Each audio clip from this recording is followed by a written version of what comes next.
Ya se encuentra con nosotros la ministra de la Secretaría Técnica de Planificación, Viviana Casco. ¿Cómo está, ministra? Buenas tardes. Buenas tardes, Gladys. Un gusto estar aquí en Factor Clave. Un saludo también a toda la audiencia.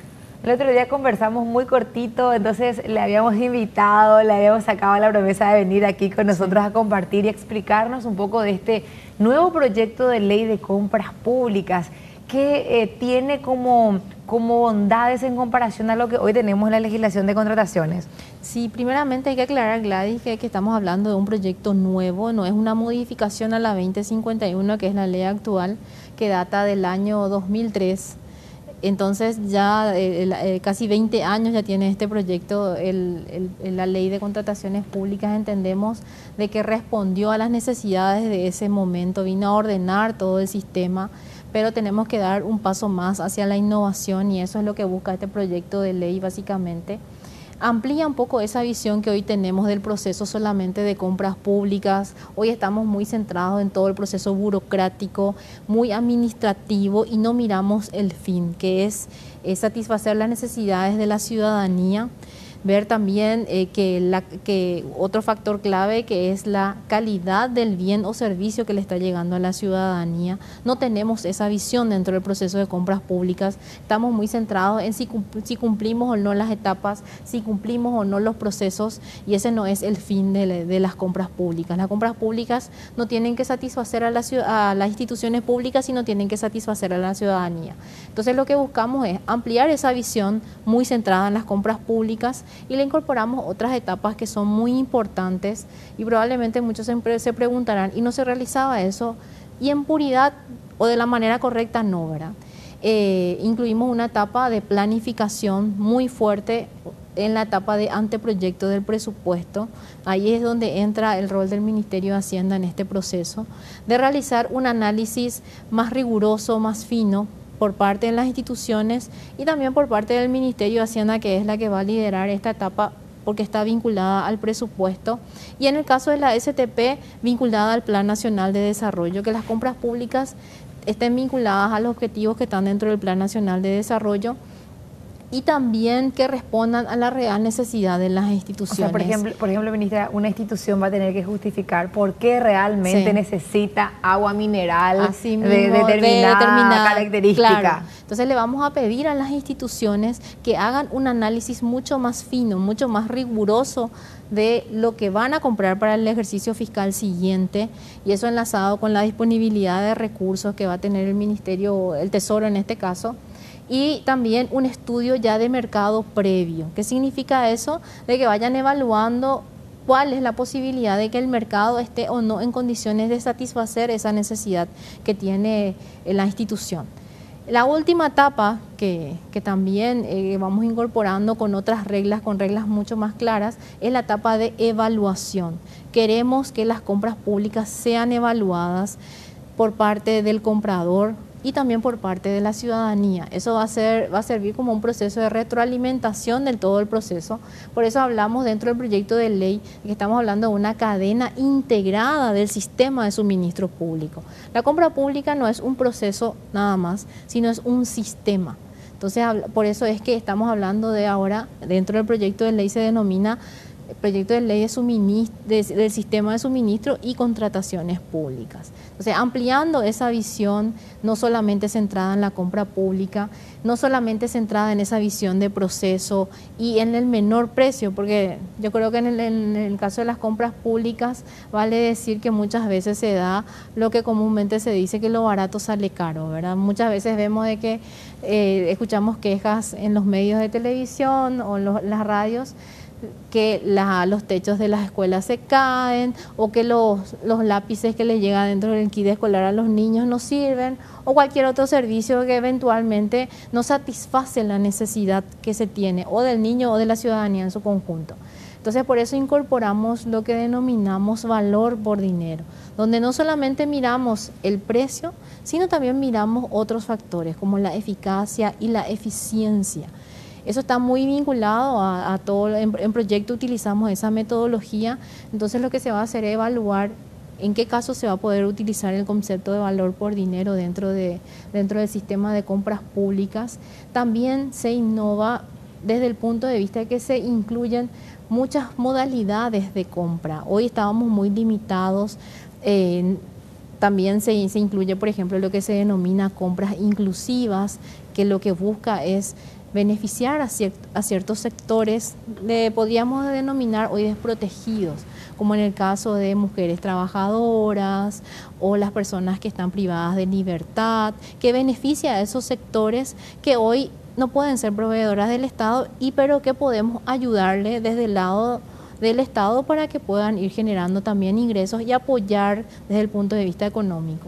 Entonces las compras públicas no solamente para satisfacer la necesidad de la institución, también las necesidades de la ciudadanía y desde el punto de vista política económica influenciar también de manera positiva en ciertos sectores que eventualmente no podrían ser beneficiados, pero sí podemos realizar varios incentivos a estos sectores. También es importante mencionar, Gladys, que estamos hablando de aproximadamente 25% de todo el presupuesto general de la nación, que estoy viendo que justamente está mostrando la placa. A ver, ¿qué son estas líneas? ¿Qué es esta curva que vemos, ministra? Esta curva que a nosotros los economistas nos gusta Les mucho encanta mostrar.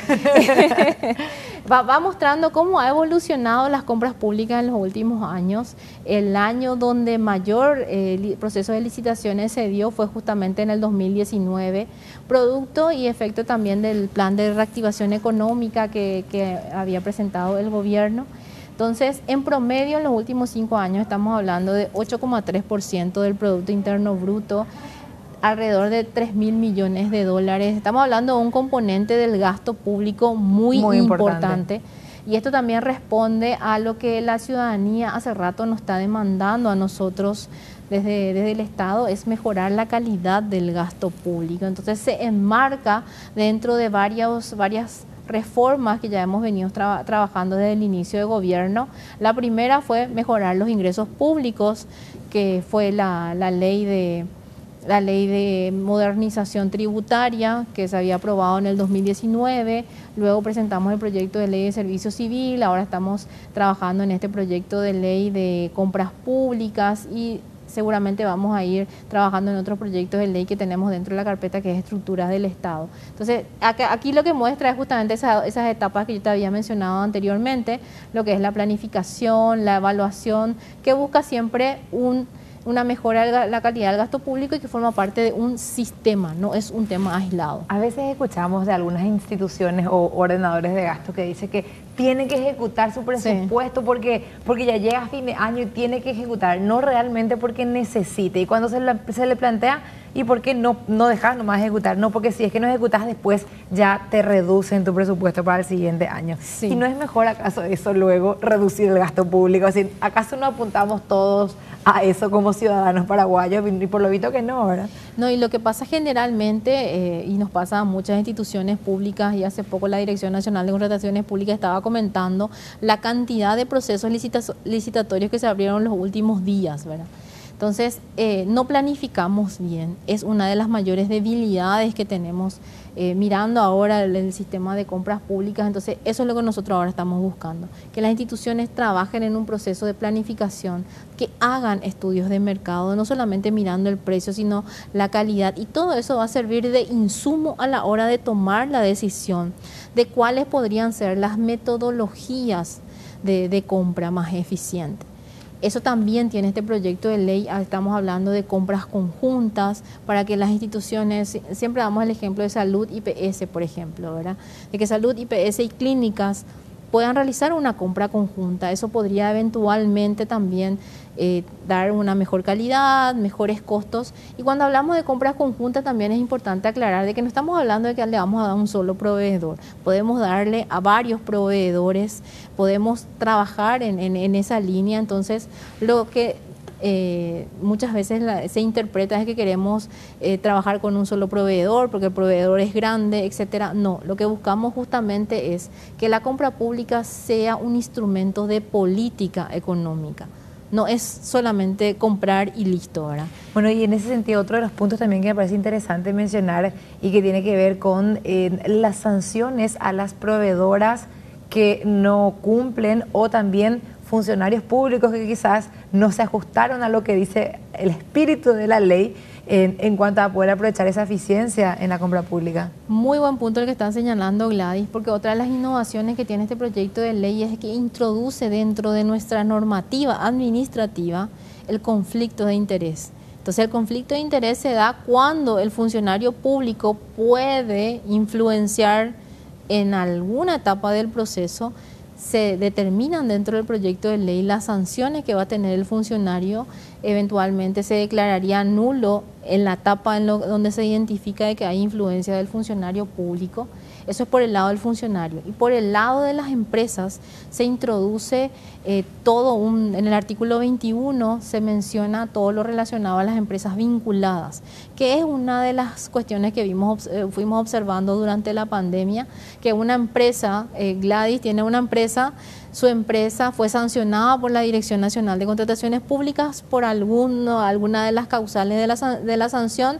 Luego Gladys tiene una empresa conmigo y nuestra empresa se presenta otra vez a algún proceso de licitación. Eso ya no se va a poder hacer. ¿Por qué? Porque se va limitando ese tipo de acciones, ya que identificamos que dentro de las prácticas justamente era eso, ¿verdad? Fueron naciendo nuevas empresas que estaban vinculadas a fin de ir avanzando dentro del proceso de licitaciones e ir saltando también las normas, ¿verdad? Entonces, eso se incluyó dentro del proyecto de ley. Creemos que es una de las innovaciones más fuertes que tiene este proyecto.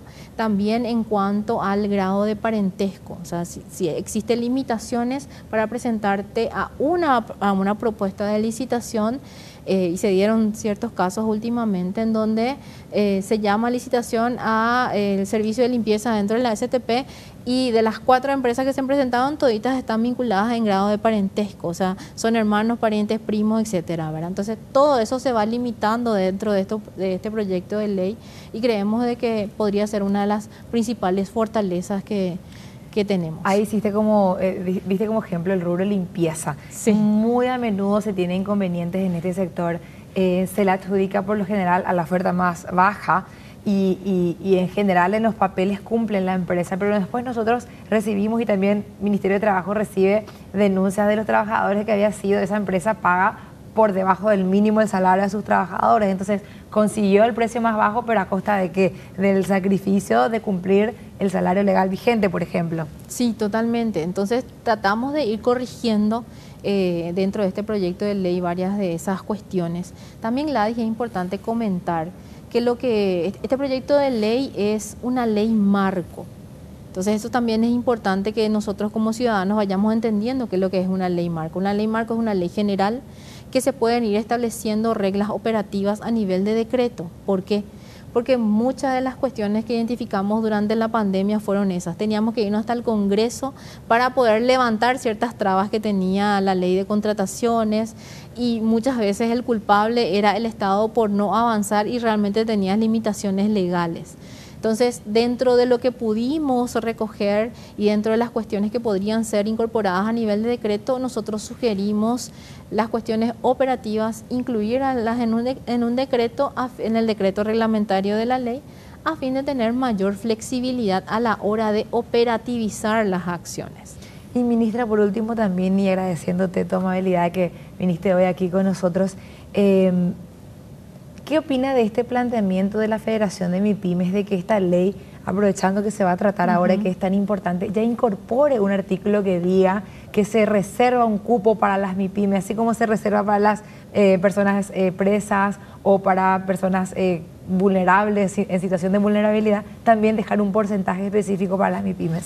Mira, Gladys, de hecho que el proyecto de ley ya contemplaba una regla general para el caso de las MIPYMES, pero ante las diferentes conversaciones que tuvimos con el sector y las últimas conversaciones que tenemos con el Congreso, que tuvimos hoy con varias comisiones, entendemos de que para que exista cierta tranquilidad también del sector, sería importante que lo que se denomina reserva de mercado, Lo que sí trabajamos con ellos y establecimos algunas causales de que por algunos factores eventualmente las MIPYMES no puedan cumplir la necesidad de ciertas instituciones, entonces también se establece dentro del proyecto las excepciones. Entonces creo que todos manejamos los números que más del 90% de las empresas del país son MIPYMES, también estábamos hablando del 70, casi 70% de mano de obra que genera este sector. Son números muy importantes y ante